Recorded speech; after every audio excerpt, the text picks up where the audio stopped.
is try and sit still.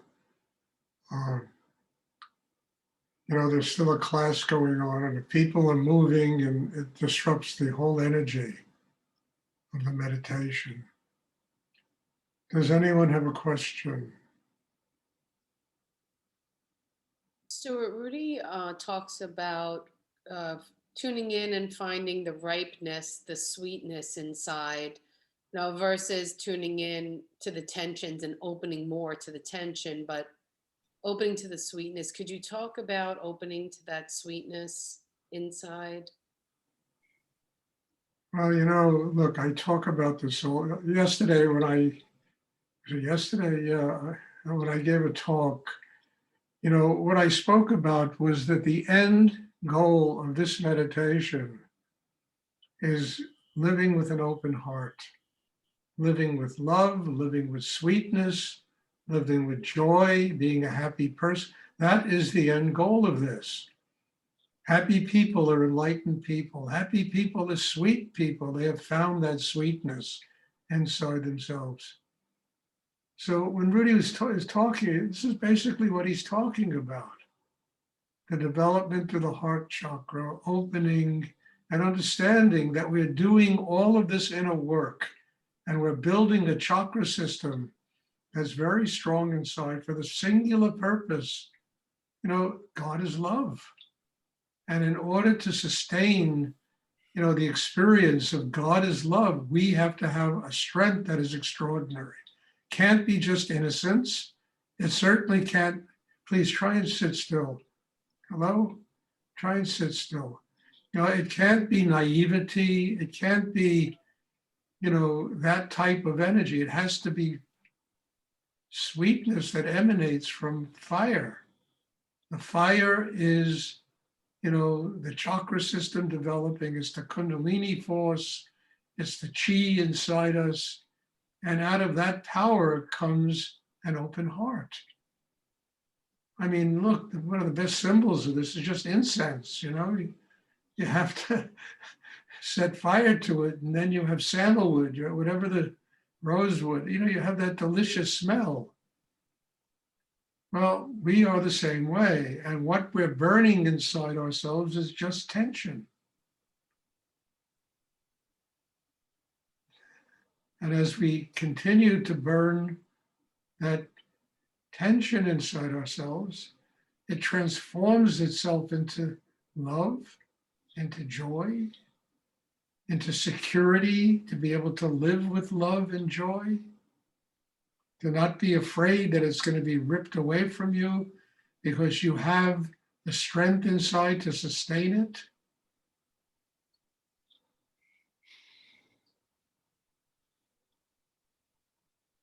I mean, honestly, that is the goal of all of this. It's not just to sit here and feel a lot of strong Shakti and energy, but it's to use it in a practical way so that it develops the kind of system I'm talking about. But the ultimate goal is love, joy, sweetness, being a happy person, living in a very difficult world.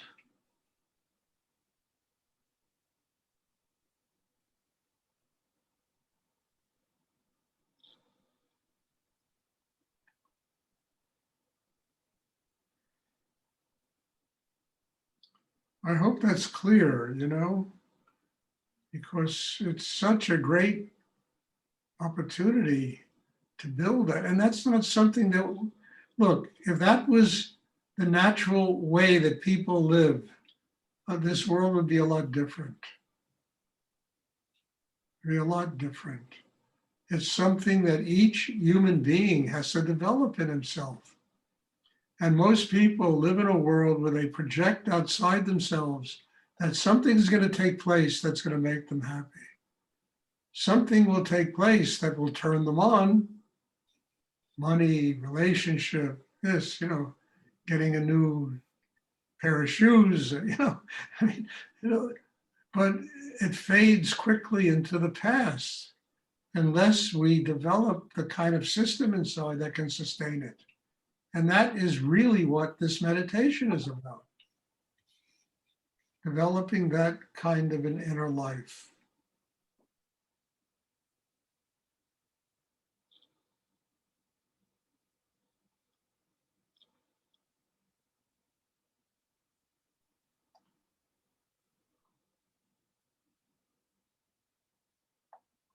Does anyone else have a question you would like to ask? Thank you. You're welcome, Wendy. Great question.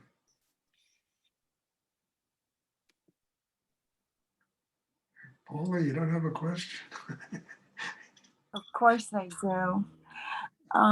Stuart, can you talk about, so I'm thinking about the heat sometimes, the really strong heat that comes up in the meditation, and you say that's karma being burned. And so then it makes me wonder about like old souls versus if you have a lot of karma, does that mean like you just, can you talk about that? Like old souls versus new souls versus karma? Nothing is versus anything else. You know, old souls are not versus new souls. Karma is not versus anything. Karma is just, you know, the life we live is our karma. And I'll get back to it again, as we build a strong inner life, our karma changes. Understand, we are capable of living in an open way. We are capable of, you know, having joy in our hearts and love, and the karma changes. We begin to attract different kinds of people, different types of energy. We begin to see the world differently. The karma of a human being changes.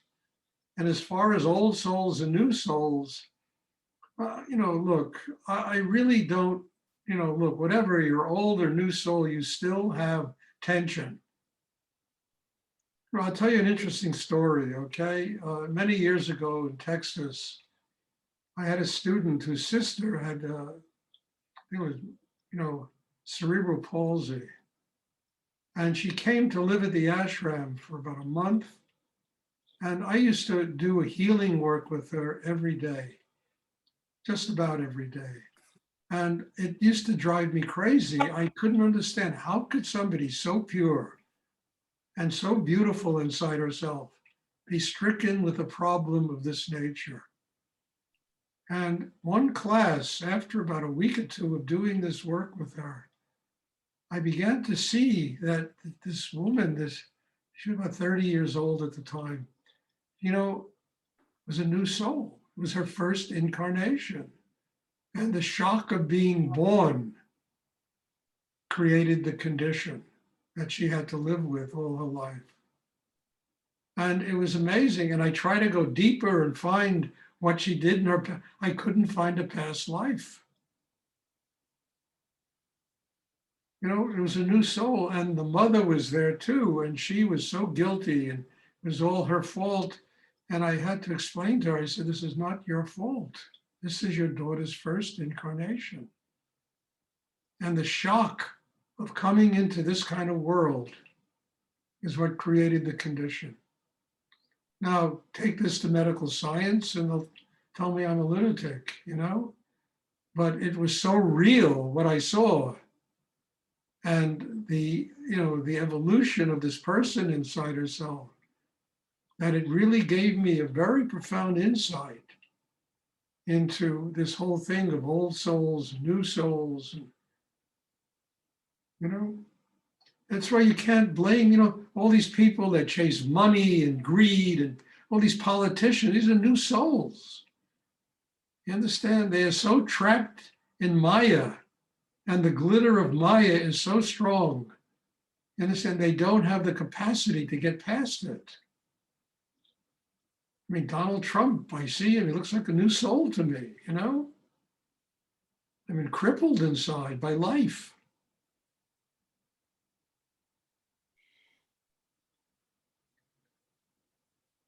So whether you're an old soul or a new soul, you're going to have something to deal with. And the whole purpose of the meditation is, you know, to transform whatever your condition is into a spiritual life. And sometimes we have to be born again and again and again, and we got to beat our heads against the wall 1,000 times before we realized we're only here to learn to be happy people.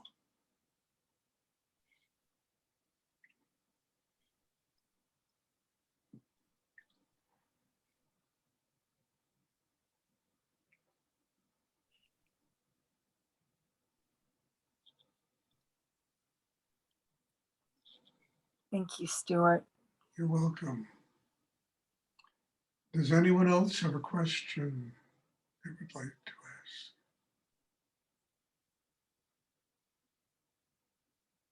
Stuart, you spoke about finding, not being able to find any past lives. Could you speak about what that was like, please? To not find it like. It was almost like Darwinian, you know, Mhm. to see this person. I mean, I began to see visions of, you know, 1-cell creatures, 10-cell, emanating a fish coming out of water. I mean, it was unbelievable, you know? And then I said, Stuart, this person is their first incarnation as a human being. I mean, it was just something staggering to me to see all that. I mean, this is a long time ago, so I don't remember exactly what I saw, but it had to do with the evolution of her soul. And having come to this earth for the first time as a human being.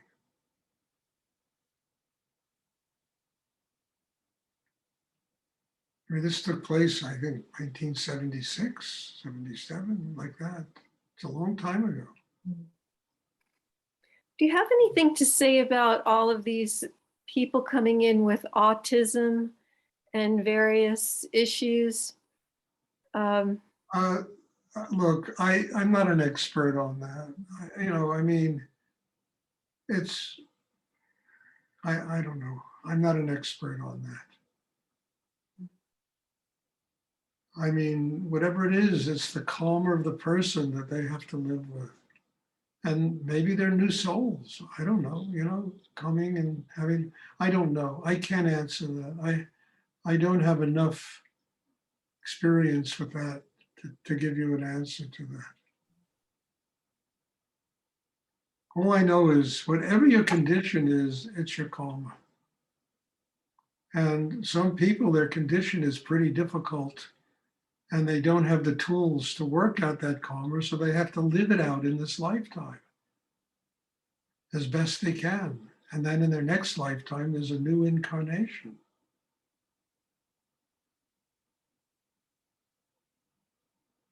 Thank you.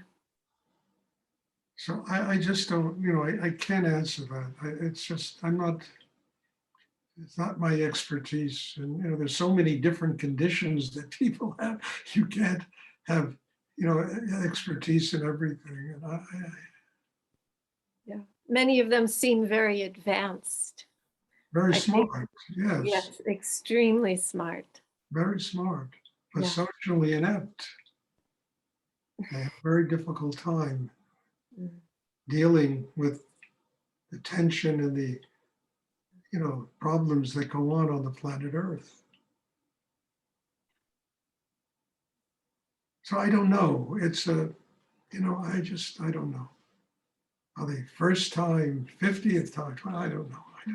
Is it a product of the chemicals and all the crap in the food and, and the atmosphere and the way people have to live? Do people get that condition when they're very young because of all that? I don't know, There could be so many answers to that question.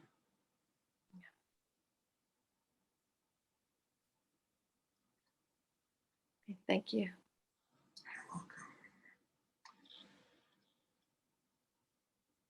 I mean, look, I do believe something very profound. Global warming. I'm not a politician, okay? This whole COVID thing, and if you'll pardon my Bronxese, this is the human race fucking with the earth. And this is what is coming back to us. These pandemics, it's, global warming, all this stuff that's going on today. It's really people having taken up, having taken so much out of this planet and giving nothing back. So here, have a pandemic. Nature's have a pandemic. And there's this woman, she hangs out with chimpanzees in Africa. I forgot her name, but I read an article by her, and she said the exact same thing that I just said. It's the earth responding to what people have done to it. Global warming, pandemics, all this stuff is going on today. Now, if people live with open hearts, they don't treat the world that way.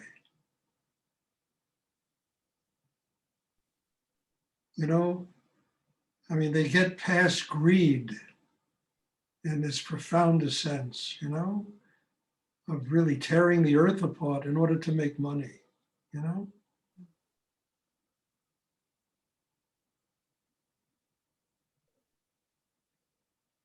But look, this is not my field, I have, I read about these things and I get inspirations about them and why but this is really not my field.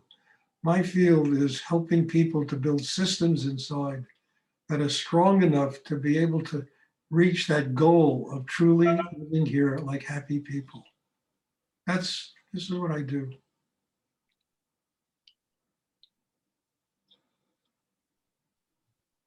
Does anyone else have a question they would like to ask? And I know people here who have much more experience with autism than I do, They have children who are autistic and I can't speak for them. They could probably speak better than I can on the subject.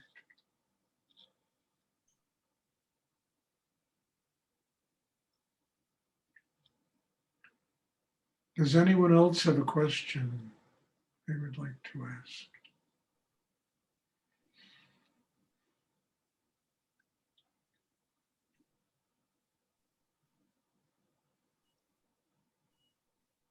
Okay, look, God bless you all. I don't know what to say. I say the same thing at the end of every class, and I really mean it. This is extraordinary, and it's growing, and I can't tell you the gratitude to see 39 people show up here tonight, and everyone, it's not like your first class, people are coming back. So in my heart of hearts, I'm grateful that this is working. And I'm grateful because my job in life is to give away everything I've learned. That's my job. I want to train people. I hope some of you will become teachers of this and you can pass it on to another generation of people. So this amazing work that Rudy left in the world can continue, So God bless you all. And I'm very grateful for what goes on here. Thank you. There'll be a class tomorrow evening. So bless you and thank you. God bless you. Thank you, Stuart. Thank you. Thank you. Thank you, Stuart. Good night. Yeah. Welcome. Good night.